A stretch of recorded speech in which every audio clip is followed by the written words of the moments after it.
Welcome to tasty food with Kalpana. இன்றைக்கி நம்ம சேனலில் கத்திரிக்காய், முருங்கைக்காய், மாங்காய் போட்ட சாம்பார் எப்படி செய்யலான்னு பார்க்கலாம். 200 கிராம் உள்ள துவரம்பருப்பை ஒரு அரை மணி நேரம் நான் ஊற வச்சுருக்கேங்க.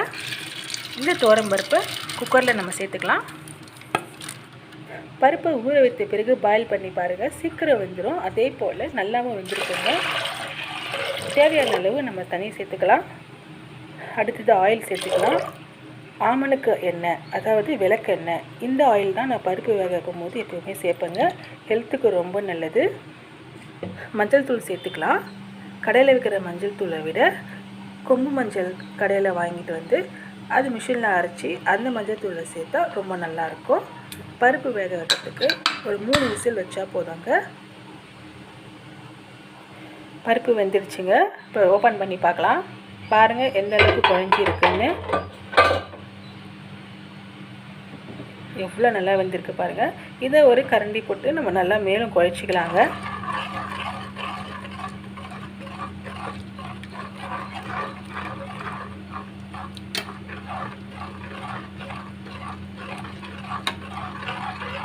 இந்த மாதிரி நல்லா குழச்சி விட்டாச்சு. இந்த பருப்புலேயே நம்ம தேவையான பொருள் சேர்த்துடலாம். 2 வெங்காயத்தை கட் பண்ணி எடுத்துருக்கேன், அதை இப்போது சேர்த்துக்கலாம். 2 தக்காளி கட் பண்ணியிருக்கேன், அதையும் சேர்த்துக்கலாம். 2 முருங்கைக்காய், அதையும் சேர்த்துக்கலாம். 4 கத்திரிக்காய் கட் பண்ணி எடுத்துருக்கேன், அதையும் சேர்த்துக்கலாம். 2 மாங்காய் கட் பண்ணியிருக்கேன், அதையும் சேர்த்துக்கலாம். குழம்பு மிளகாத்தூள் சேர்த்துக்கலாங்க. 3 டீஸ்பூன் அளவு குழம்பு மிளகாத்தூள். இந்த குழம்பு மிளகாத்தூள் எப்படி செய்யணும்னு வீடியோ நான் போட்டிருக்கேன். டிஸ்கிரிப்ஷன் பாக்ஸில் லிங்க்கு தரேன், போய் செக் பண்ணிக்கோங்க. தேவையான அளவு சால்ட்டு சேர்த்துக்கலாம். இந்த காய் வேகிற அளவுக்கு நம்ம தண்ணி சேர்த்துக்கலாம். ஒரு 300 ml அளவு இருக்கும் தண்ணி. கலந்து விட்டுக்கலாங்க. பருப்பு அடியில் தங்கியிருக்கும், அதனால் நல்லா கலந்து விட்டுக்கலாம்.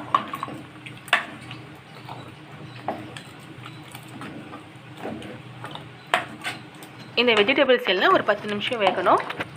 இதை அப்படியே மூடி போட்டு வேக வச்சு எடுத்துக்கலாம். விசில்லாம் வைக்க வேணாம். கரண்டி இந்த பொசிஷனில் வைக்கலாம். ஒரு மூடி போட்டு மூடிடலாம். இதில் பருப்பு இருக்கிறதுனால பொங்கி வர ஆரம்பிச்சிடும்.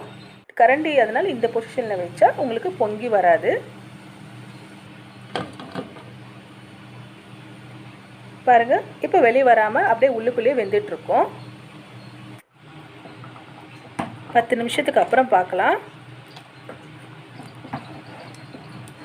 வெஜிடபிள்ஸ் எல்லாம் நல்லா வெந்திருக்குங்க.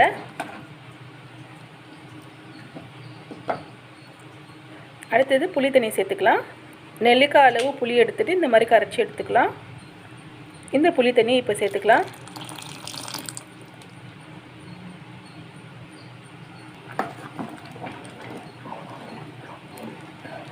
ஒரு 5 நிமிஷம் கொதிக்கட்டுங்க. எவ்வளோ சாம்பார் இருந்தாலும் இந்த சாம்பாருக்கு ஈடே இருக்காதுங்க. அவ்வளோ டேஸ்ட்டு, அவ்வளோ வாசனையாகவும் இருக்கும்.